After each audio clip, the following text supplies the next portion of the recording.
Si jamais il est l'heure pour vous de changer de smartphone, eh bien cette vidéo va sûrement vous être utile car je vais vous lister les meilleurs smartphones qui sont sortis en ce début 2023.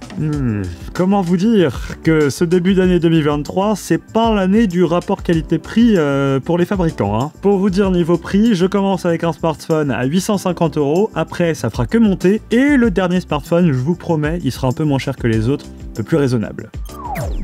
Allez, on commence avec un grand retour, la marque OnePlus. Je commençais un peu à me lasser des smartphones OnePlus, mais là il se trouve que cette année, là début 2023, ils nous ont envoyé du lourd avec le OnePlus 11. Il coûte 850 € et pour ce prix-là, c'est difficile de trouver un smartphone aussi performant. Il intègre la nouvelle puce très en vogue de Snapdragon, la 8 Gen 2, qui permet d'avoir une meilleure autonomie et une puissance bien plus performante que ce qu'on pouvait avoir auparavant. Et quand je vous parle d'autonomie, c'est pas rien, hein. On tient 2 jours avec ce OnePlus 11 avec une utilisation normale. On joue pas à des jeux tout le temps, mais utilisation normale, c'est 2 jours. En plus de ça, ce smartphone est compatible avec une charge 100 watts, donc là, ça clôture le débat.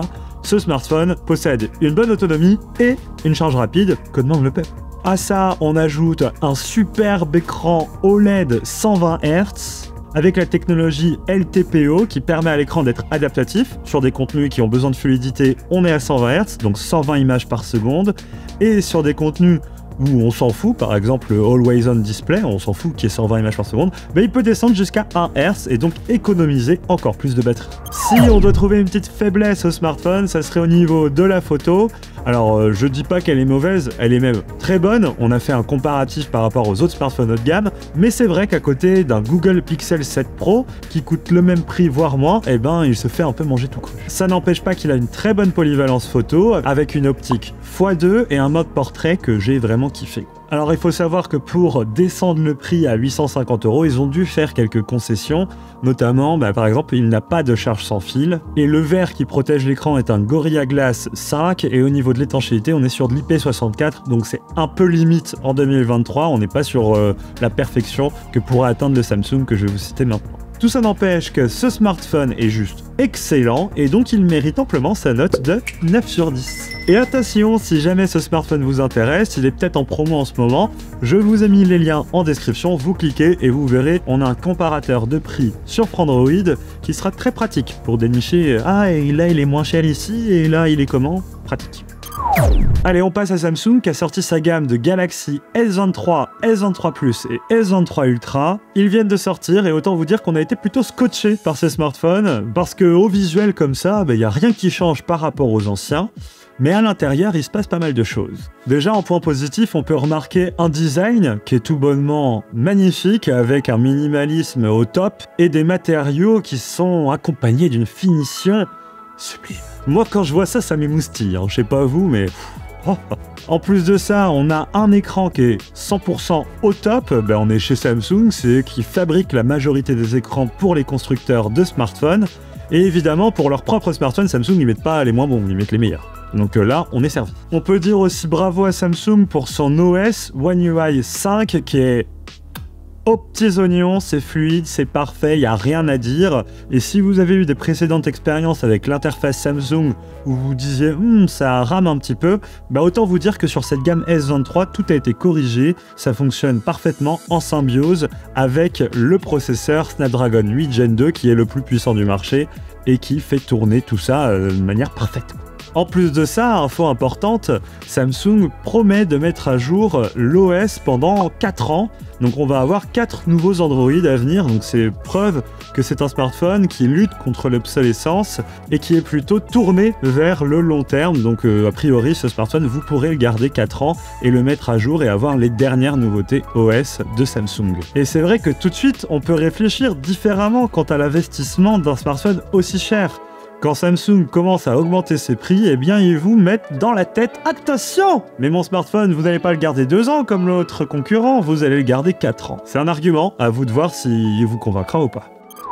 Et vous en doutez, autre point positif pour le smartphone, la photo.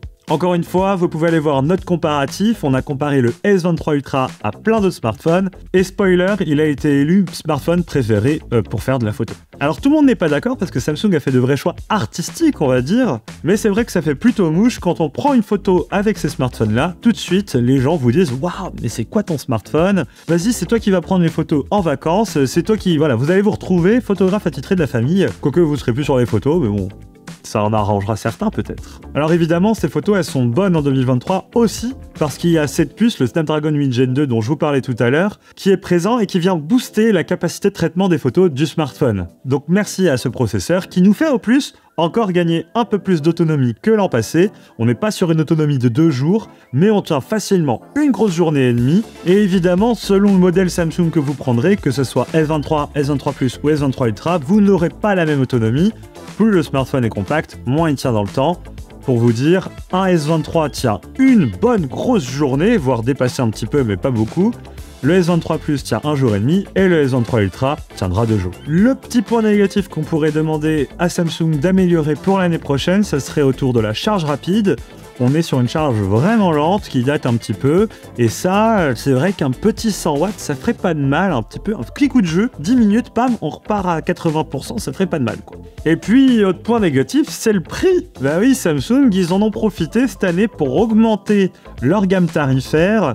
En même temps, ils en ont profité pour augmenter aussi le stockage, donc ils l'expliquent comme ça. Mais ça reste une petite douille parce qu'on s'est tous pris 100 € dans la tête. Et ça fait mal. Le Galaxy S23, le plus petit, coûte 959 €. Le S23 Plus, il est à 1189 €. Et le S23 Ultra, il est à 1419 €. Alors Samsung va me dire, ah oui, bah Coco, c'est le prix de l'excellence. Eh ben oui, c'est ça. Et là, ils ont tout mis dans leur smartphone. À vous de choisir, c'est des smartphones qui sont extrêmement haut de gamme, positionnés sur un prix haut de gamme, et peut-être que si vous n'êtes pas si pressé que ça de changer de smartphone, vous pouvez attendre quelques mois, va y avoir des promos, ça va venir, on est chez Samsung, on n'est pas chez Apple, les prix ils baissent, et on sait qu'on pourra avoir des prix un peu plus raisonnables dans quelques mois. Ça n'empêche que ces smartphones sont excellents et qu'on vous les recommande chaudement si vous avez le budget. C'est pourquoi on a mis un 8 sur 10 au S23 et S23 Plus et un 9 sur 10 sur le S23 Ultra, parce que lui, niveau polyvalence photo, il est encore mieux que les autres, et en plus de ça, il a un petit stylet. On refuse pas. Allez, on enchaîne avec un smartphone pliant. Et ouais, peut-être que vous hésitez, vous vous dites non, un smartphone pliant, je vais plutôt prendre un smartphone conventionnel. Un smartphone pliant, c'est encore trop tôt. Eh ben, sachez que le Oppo Find N2 Flip nous a complètement convaincus en ce début d'année. C'est un smartphone qui est plutôt haut de gamme, hein, ça coûte 1099 €. En même temps, il n'y a pas de smartphone pliant qui descendent sous la barre des 1000 € à leur sortie pour le moment, peut-être que ça viendra. Mais il a tout pour lui aussi ce smartphone, donc que dire? Au niveau de la fabrication, c'est étonnant. Oppo a fait un super travail, meilleur que Samsung sur les Galaxy Z Flip. On est sur un smartphone qui, une fois fermé, on a une charnière qui est 100% opaque et fermée, donc pas de poussière qui rentre. Et de l'autre côté, quand on le déplie, il y a très peu de pliures sur l'écran comparé à un Z Flip 4 qui est sorti l'été dernier. En plus de ça, l'écran, il a un format normal, disons, 21/9, contre 22/9 chez Samsung. Ça fait un format un peu plus allongé et donc moins agréable en main. Donc encore une fois, bravo Oppo d'avoir fait ce choix. Ça donne un ressenti de smartphone entier et sans concession quand on l'a en main, surtout avec ce format d'écran qui est normal, quoi.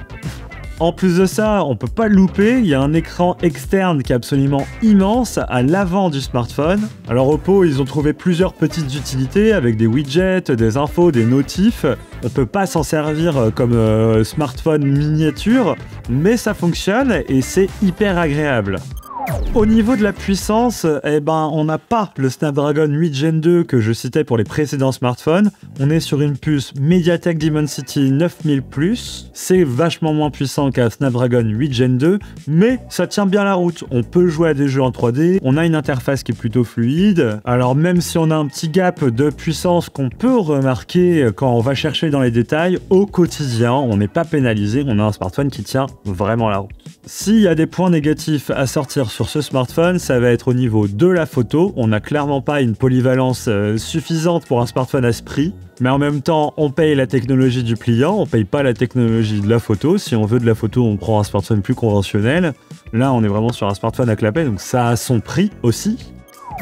L'autonomie qui est plutôt moyenne, on dépassera pas la journée, on finit la journée avec et après on le met à charger le soir, mais ça reste quand même un peu mieux que ce que Samsung propose, parce que c'est vrai que la gamme Flip de Samsung elle a un petit problème sur l'autonomie. Et puis le petit défaut, ça va être l'OS, il n'y a pas de flex mode ou de choses comme ça comme Samsung peut le proposer sur son smartphone, donc le smartphone c'est plié ou déplié, il n'y a pas d'entre-deux et on peut pas faire de petits jeux de « Ah, quand je le mets comme ça se met en mode poudrier, j'ai ma caméra en haut, je sais pas quoi ». Non, pas du tout. De l'autre côté, Oppo, ils reprennent du terrain sur Samsung quand ils nous parlent de charge rapide, ça on aime, c'est du 44 watts, donc c'est assez vif en termes de recharge. Par contre, ils repèrent d'un point au niveau de l'étanchéité, ce smartphone, il est pas vraiment étanche. Mais bon, vous l'aurez compris, le diable se trouve dans le détail, comme on dit. Et si vous êtes client du format clapet sur les smartphones, que vous trouvez ça stylé et que vous avez envie d'être fashion comme moi et que vous avez envie de vous faire plaisir, et ben ce smartphone c'est le bon. Faudra juste assumer le prix. Ça n'empêche qu'on a mis une note de 8 sur 10 à ce smartphone parce qu'il est tout simplement très bon. Allez, pour le dernier, je vous l'avais dit, celui-ci c'est le moins cher que je peux vous proposer. C'est pas forcément le meilleur, hein, mais il est moins cher. Il coûte 349 €, donc tout de suite beaucoup plus accessible que les autres. Hein. Et c'est le Xiaomi Poco X5 Pro.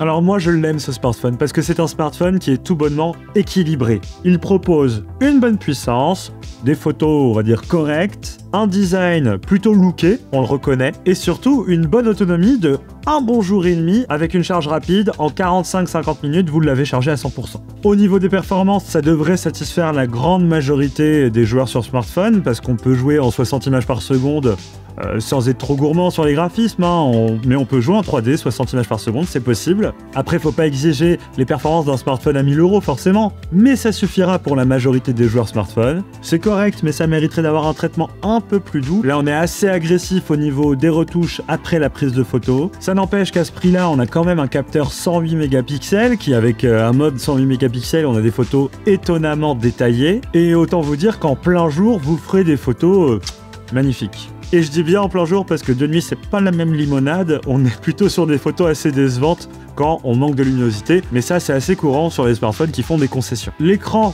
il est 120 Hz et plutôt lumineux, ça n'empêche qu'il est pas très bien calibré, ça tire un peu vers le bleu, mais pareil j'ai envie de dire, à ce prix-là, que demande le peuple? On a un écran qui a des capacités assez haut de gamme.